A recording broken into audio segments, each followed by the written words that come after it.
Ki Wirojaya langsung melompat mundur. Kemudian ia segera menotok beberapa bagian tubuhnya dan mengalirkan tenaga dalamnya serta mengatur pernapasannya. Buru-buru pula ia telan sebutir obat untuk menangkal racun mutiara setan yang teramat berbisa tersebut. Melihat senjata rahasianya berhasil bersarang di tubuh Ki Wirojaya, topeng setan pun tertawa senang karena meskipun gagal membunuh lawannya, tetapi kini pastilah kekuatan dan kegesitan gerak Ki Wirojaya menurun drastis karena racun yang amat berbisa itu telah menjalar di tubuh lawannya. Mampuslah kau! Racun dalam mutiara setan yang tidak ada penangkalnya itu akan segera menjalar ke jantungmu. Apa yang dikatakan si topeng setan nampaknya menjadi kenyataan. Nafas Ki Wirojaya mulai terasa sesak, penglihatannya pun mulai mengabur.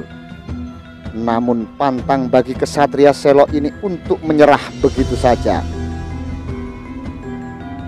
Meskipun aku harus mati, kau pun harus ikut mampus setan. Lihat! Ki Wirojaya menerjang si topeng setan bagaikan harimau yang terluka.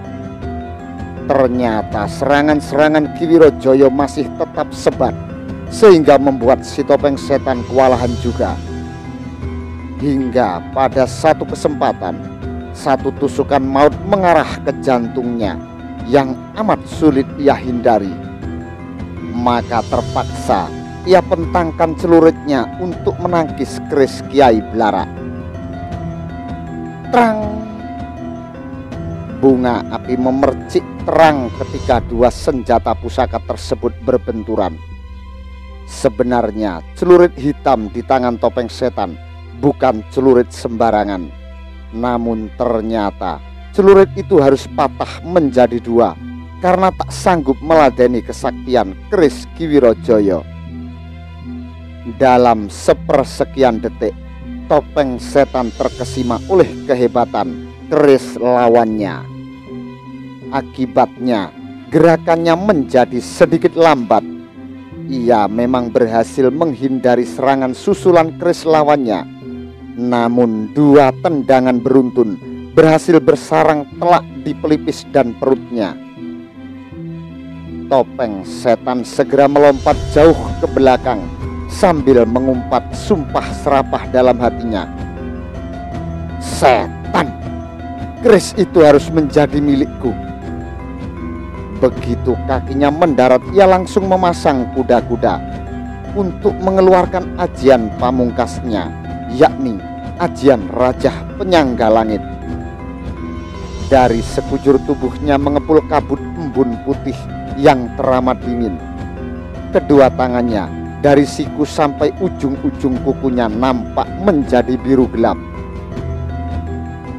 Cukup, sekarang kau akan kubuat mampus anjing, bentak topeng setan. Meskipun terluka parah dan tahu kalau musuhnya sangat licik dan bengis, tapi Ki Wirojaya tetap memegang etika kesatriannya dengan teguh. Ia sarungkan kerisnya dan segera memasang kuda-kuda bersiap untuk melepaskan pukulan pamungkasnya, yakni ajian lebur seketi. Ki Wirojaya angkat tangan kanannya ke atas. Dari siku sampai ujung kukunya nampak bersinar merah membara, menghamparkan hawa yang amat panas. Hiya! Topeng setan membentak keras sambil memukulkan kedua tinjunya ke muka. Dua pilar sinar biru disertai gelombang pusaran angin sedingin es berkiblat ke arah Ki Wirojaya. Hawa dingin menghampar di sekitar rumah Ki Wirojaya. Hiya! Ki Wirojaya pun membentak seraya memukulkan telapak tangannya ke muka. Satu sinar merah membara diiringi serangkum angin puting beliung yang teramat panas berkiblat memapasi sinar biru pukulan topeng setan. Duar! Satu ledakan dahsyat terdengar, bagaikan suara tembakan meriam. Langit seolah robek. Bumi di sekitar rumah Ki Wirojoyo berguncang hebat. Nampak embun yang berubah seolah menjadi gerimis di antara tempat beradunya kedua pukulan sakti tersebut. Sebagai akibat beradunya pukulan berinti hawa dingin yang menghamparkan udara sangat dingin dan pukulan inti api yang menghamparkan udara yang sangat panas. Ketika keduanya beradu di udara, maka muncullah percikan-percikan air seolah hujan gerimis. Topeng setan terlempar jatuh bergulingan sejauh 10 langkah ke belakang, kemudian muntah darah. Ki Wirojoyo pun sama, terlempar jatuh bergulingan 10 langkah ke belakang dan muntah darah. Namun keadaan Ki Wirojoyo lebih parah karena ternyata 2 butir mutiara setan kembali bersarang di tubuhnya. Ternyata dengan liciknya, ketika 2 pukulan sakti tersebut beradu di udara, si topeng setan masih sempat melempar 2 butir mutiara setan sebelum dirinya jatuh terguling ke belakang akibat bentrokan 2 tenaga dalam yang amat dahsyat tersebut. "Rama!" jerit Sekar Arum yang berlari keluar dari dalam rumah menghampiri Ki Wirojoyo yang disusul Nyai Wirojoyo. Mereka langsung menangis di sekitar Ki Wirojoyo yang terluka amat parah dan batuk-batuk darah. Kepala Ki Wirojoyo pun dipangku ke pangkuan Nyai Wirojoyo. Perlahan tubuh Ki Wirojoyo mulai menghitam akibat racun mutiara setan yang amat berbisa tersebut. "Kakang, oh Gusti, kenapa jadi begini?" ratap Nyai Wirojoyo. "Rama," tangis Sekar Arum. Sementara itu, Surodipo yang masih berduel melawan Aryo Kusumo terkejut mendengar jeritan Sekar. Ia pun menengok ke arah romonya yang jatuh tergeletak dengan terluka sangat parah. Akibatnya ia menjadi lengah, sehingga kesempatan ini digunakan Aryo Kusumo untuk mencecar Surodipo. Surodipo berhasil menghindari tusukan maut keris Aryo Kusumo, namun tendangan putra patih Jipang ini bersarang telak di dadanya. "Kurang ajar!" maki Surodipo yang langsung melompat mundur. "Kau harus bayar dengan nyawamu, setan!" geram Surodipo. Ia sarungkan kerisnya dan langsung memasang kuda-kuda bersiap untuk melepaskan pukulan pamungkasnya, yakni ajian lebur seketi. Surodipo angkat tangan kanannya ke atas. Dari siku sampai ujung kukunya nampak bersinar merah membara, menghamparkan hawa yang amat panas. Aryo Kusumo sudah tahu akan kehebatan aji pukulan andalan Ki Wirojoyo yang ternyata telah diturunkan kepada putranya tersebut. Karena ayahnya pun tewas oleh pukulan yang dahsyat tersebut, maka ia pun mengambil keputusan untuk menyerbu terlebih dahulu. Dengan sekujur tenaga dalamnya dan kecepatan yang fantastis, ia menerjang Surodipo dengan ujung kerisnya, bagaikan seekor harimau yang melompat hendak menerkam mangsanya. Namun nampaknya usaha Aryo Kusumo untuk menyerang Surodipo terlebih dahulu sia-sia, sebab Surodipo sudah siap untuk menembakkan pukulan saktinya. Hiya! Surodipo pun membentak seraya memukulkan telapak tangannya ke muka. Satu sinar merah membara diiringi serangkum angin puting beliung yang amat teramat panas berkiblat menerjang tubuh Arya Kusumo. Duar! Satu ledakan dahsyat terdengar bagaikan suara tembakan meriam. Terdengar jeritan Arya Kusumo. Pria itu terlempar 4 tombak ke belakang, kemudian jatuh terguling-guling dan muntah darah.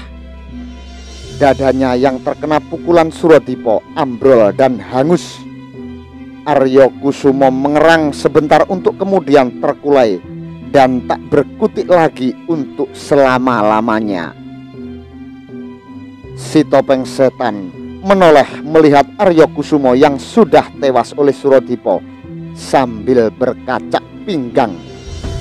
Dasar tolol, menghadapi anak ingusan saja tidak sanggup. Itulah sebabnya aku minta bayaran lunas di muka. Suradipa menoleh pada topeng setan dan kembali menghunus kerisnya. Dengan kerisnya ia menunjuk topeng setan. Iblis, sekarang giliranmu. Ku kirim ke neraka. Suradipa tutup ucapannya dengan menerjang topeng setan.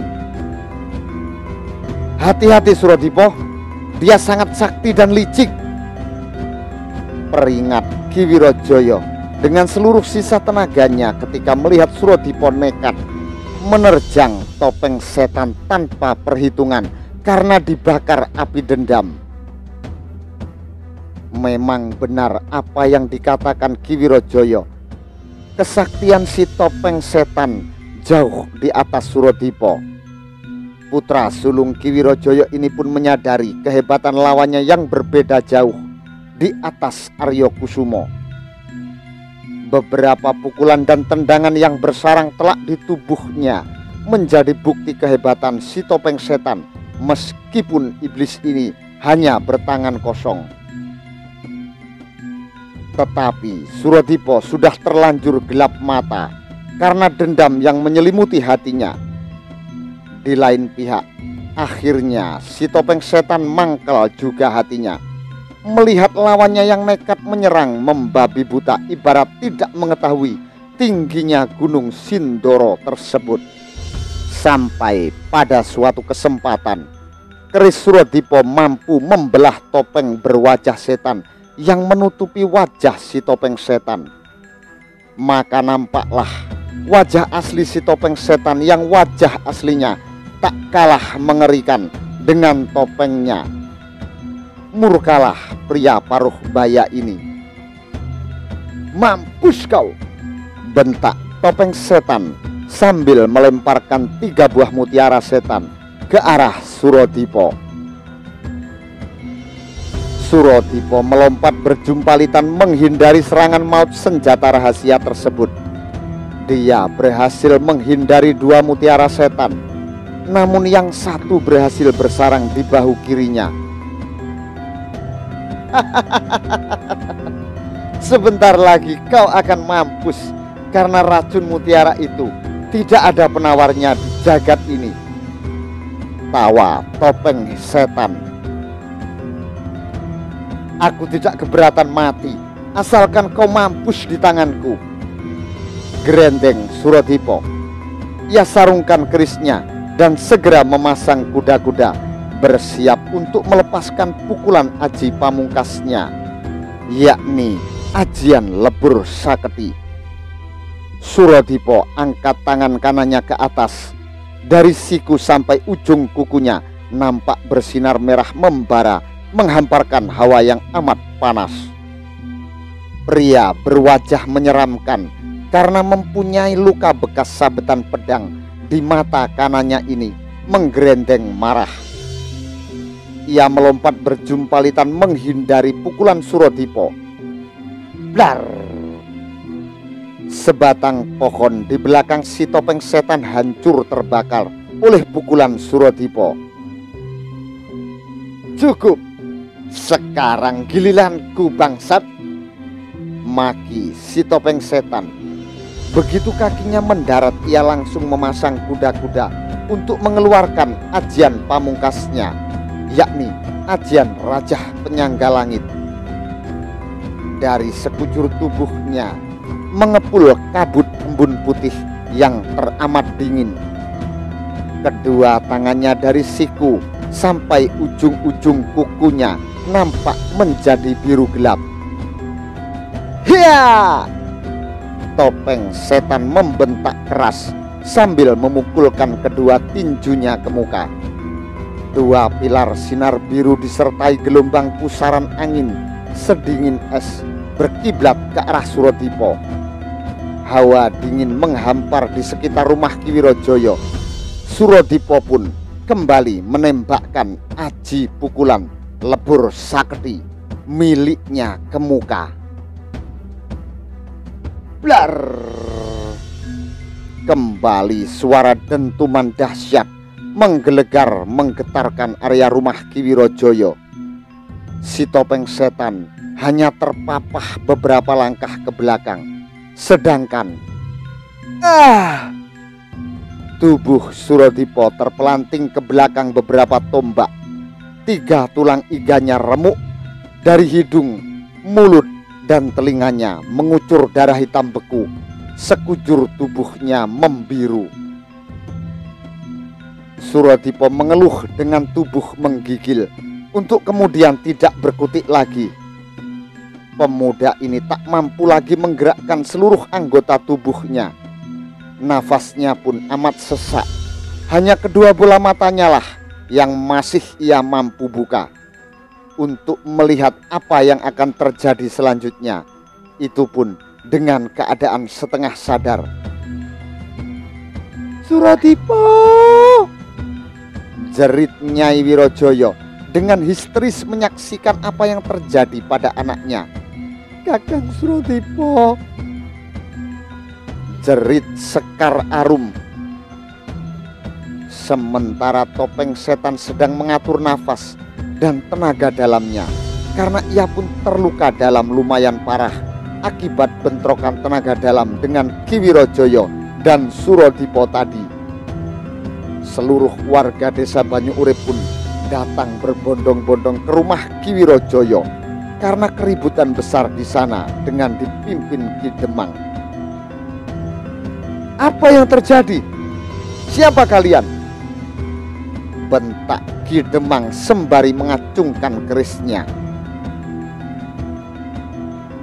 Lihat, mereka mencelakai keluarga Ki Wirojoyo, teriak salah satu warga. Tunggu apa lagi?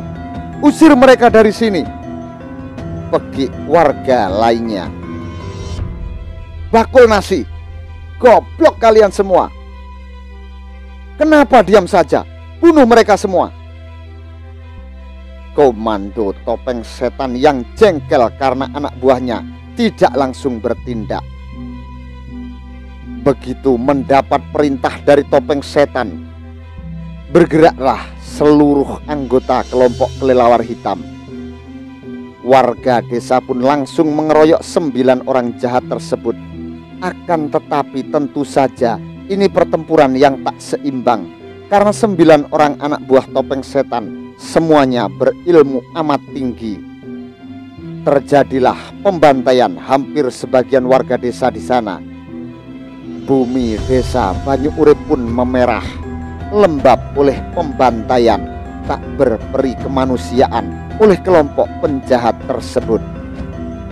Maka yang masih selamat segera melarikan diri, menyelamatkan nyawa mereka. Untunglah tidak dikejar oleh 9 anggota kelelawar hitam tersebut. Topeng Setan berhasil menormalkan denyut jantung dan aliran darahnya serta pernafasannya. Ia lalu bangkit dan menghampiri Ki Wirojoyo yang sudah tidak berdaya. Kau memang hebat. Tak percuma mereka menjulukimu Banteng Selo. Harus kuakui, belum pernah aku mendapat lawan setangguh dirimu. Maka aku akan memberimu satu penghormatan terakhir sebelum nyawamu minggat ke neraka. Pria yang teramat keji tersebut menyeringai. Tubuh pria ini memang tinggi kekar, namun anehnya mata pria berusia sekitar 40-an lebih ini nampak cekung. Kelopak dan kantung kedua matanya nampak hitam, dan satu luka besar bekas sayatan nampak di mata kanannya yang picak. Rambutnya pun jabrik riap-riapan.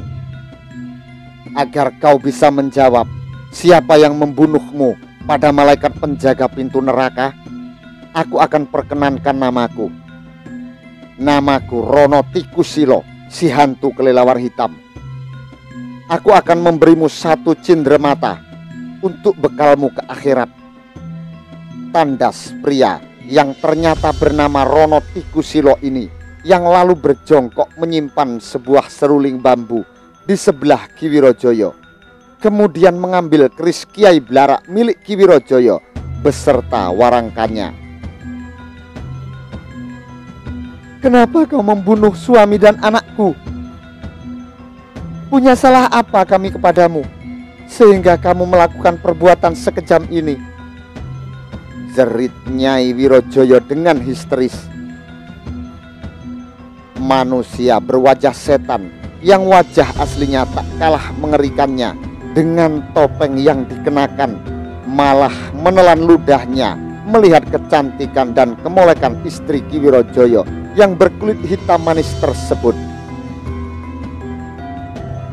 Tak kusangka ternyata istri Ki Wirojoyo sangat cantik.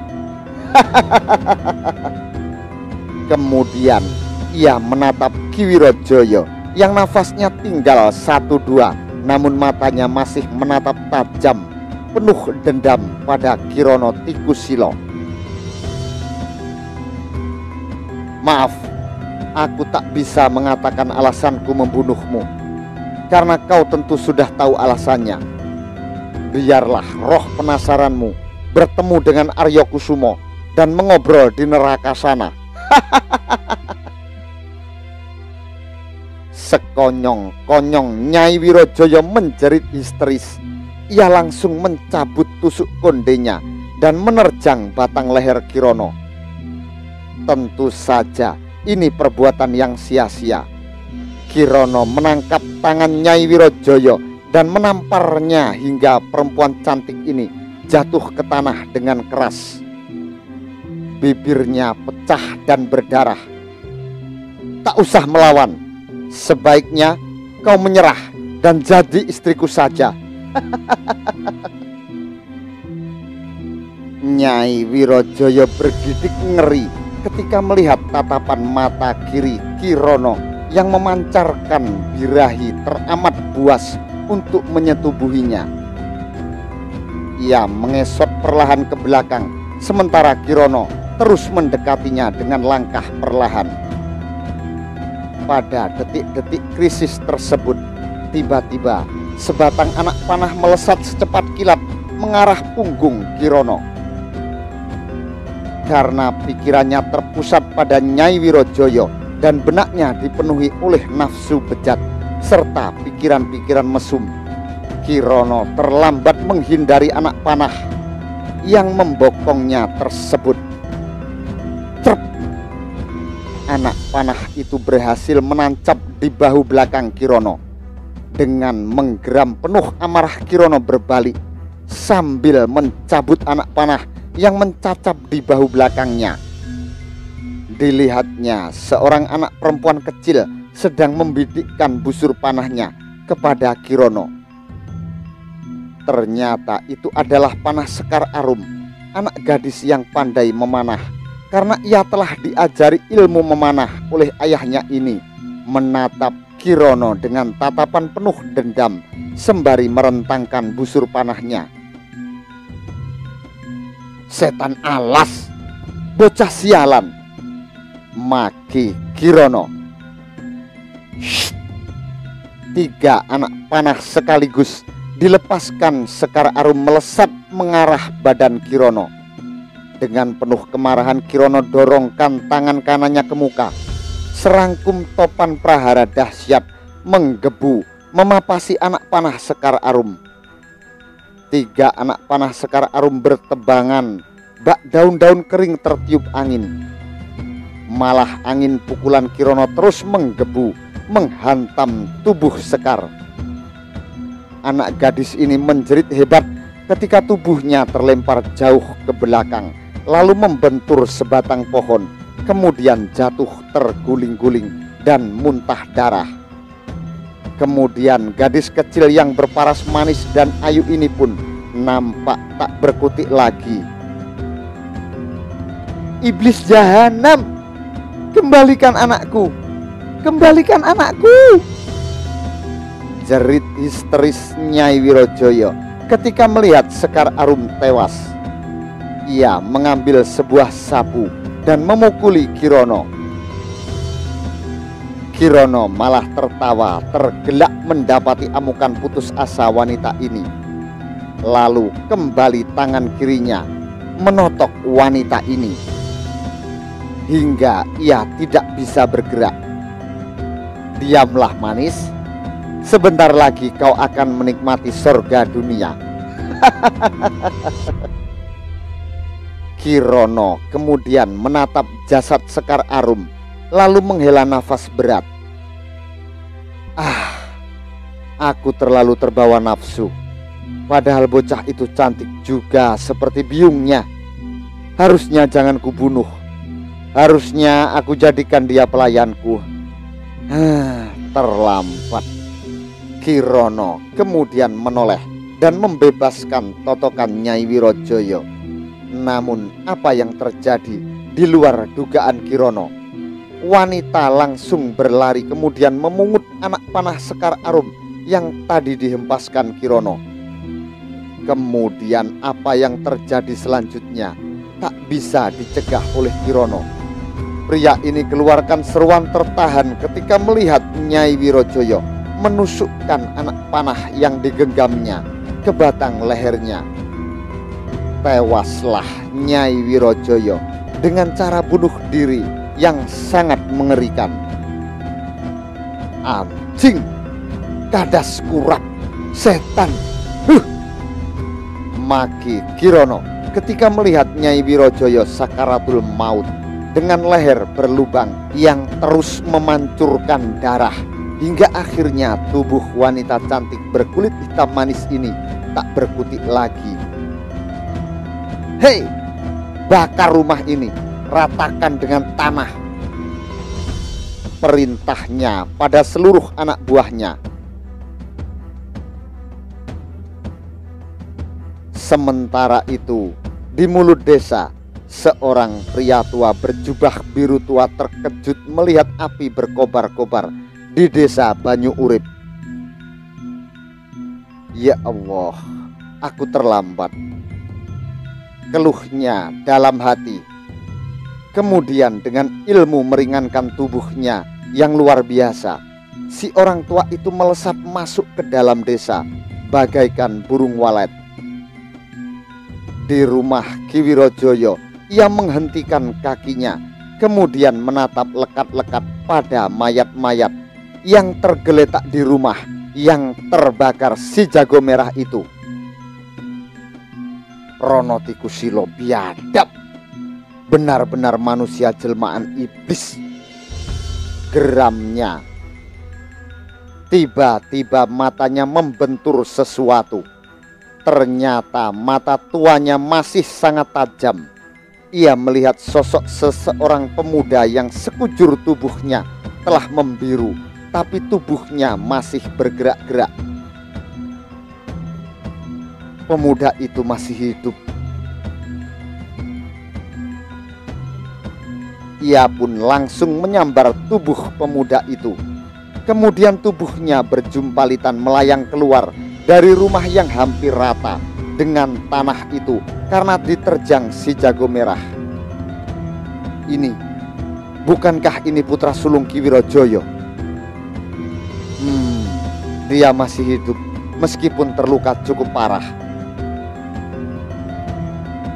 Gumamnya mengenali si pemuda yang tak lain adalah Surodipo. Kemudian ia kembali melesat meninggalkan desa yang seluruhnya telah dibakar api itu ke arah matahari terbenam.